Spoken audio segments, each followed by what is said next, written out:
तो इस बड़ी खबर पर हमसे चर्चा के लिए जुड़ गए हैं पूर्व राजनयिक अशोक सज्जनहार। अशोक सर, आपका स्वागत है।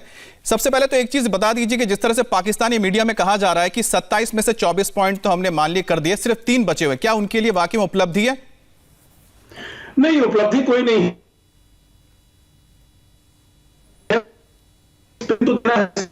तो उससे पहले वो जो कुछ थे, कोई उन्होंने अपने कानून में अगर बदलाव लाना था तो वो ले आए हैं। परंतु देखिए, एक और चीज उसमें देखने वाली है, कानून में कुछ भी हो, पर अगर वो आप कानून को अमल नहीं करेंगे तो उसका कोई फायदा नहीं है।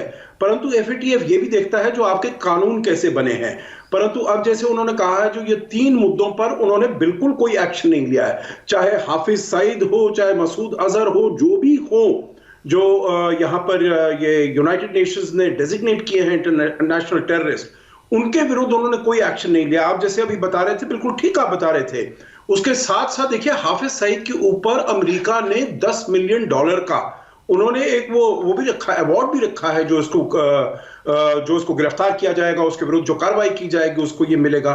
परंतु फिर भी पाकिस्तान ये सब जानते हुए, और हम देखते हैं जो हाफिज सईद खुलेआम घूमता रहता है और कलाशनिकोव उसके साथ जो है वो सब अपना बंदूकें लेकर घूमते रहते हैं, भारत को धमकियां देता है, चेतावनी देता है, परंतु फिर भी उसके विरुद्ध कोई भी एक्शन नहीं लिया जाता है।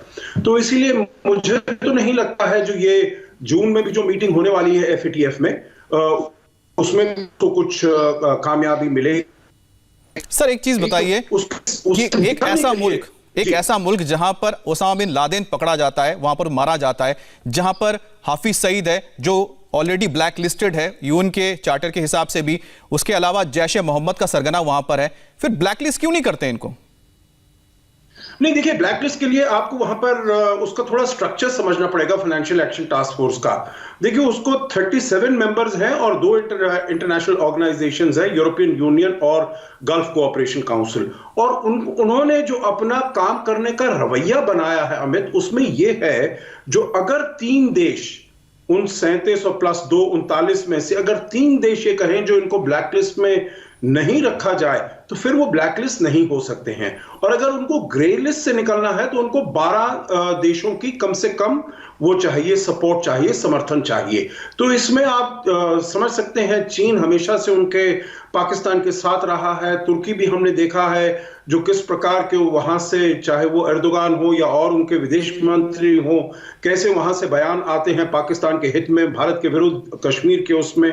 तो इसीलिए वो भी उसका साथ देता है। और पिछले कुछ समय से हमने देखा है जो मलेशिया भी उसका साथ दे रहा है। तो ये 3 देश उसको मिल जाते हैं। परंतु और जो है, इसकी मेंबरशिप है एफएटीएफ की, जो 39 कंट्रीज जो मैंने बताया, उसमें से और कोई उसके साथ नहीं आता है। तो इसीलिए ये मैं कहूंगा एक टेक्निकल रिक्वायरमेंट। सर, हमारी डिप्लोमेसी कैसी होनी चाहिए कि पाकिस्तान को 12 सपोर्ट भी ना मिले, सिर्फ चीन कर दे, तुर्की कर दे, इसके अलावा कोई सपोर्ट ना मिले और ब्लैकलिस्ट में आ जाए? हाँ, वो भी हो सकता है। देखिए, क्योंकि जब पहले थे महातीर मोहम्मद तो बिल्कुल ही पाकिस्तान, क्योंकि वो सऊदी अरेबिया के विरुद्ध कोई अपना एक मुस्लिम देशों का जुट बनाना चाहते थे। आपको मालूम है जो उन्होंने एक मीटिंग भी की थी वहां पर 2019 में, और उसमें सऊदी अरेबिया के दबाव के साथ पाकिस्तान तो उसमें जाकर शिरकत नहीं कर पाया, परंतु वो बाद में वहां पर गया था। तो इसीलिए मलेशिया को ये है, जो क्योंकि उसका भी मुस्लिम पॉपुलेशन काफी अधिक है, तो वो भी चाहता है जो मुस्लिम नेताओं का, देशों का वो सरगना बने, उनका वो लीडर बने। और टर्की तो चाहता ही है जो वो मुस्लिम देशों, इस्लामिक देशों का खलीफा बनकर वो सामने उभर कर आए।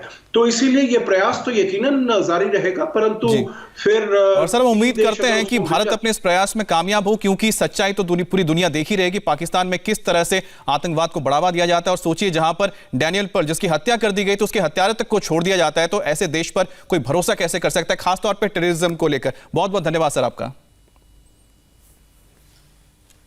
और कोयला घोटाले में कोलकाता में बड़ी छापेमारी चल रही है, पूरी डिटेल ब्रेक के बाद।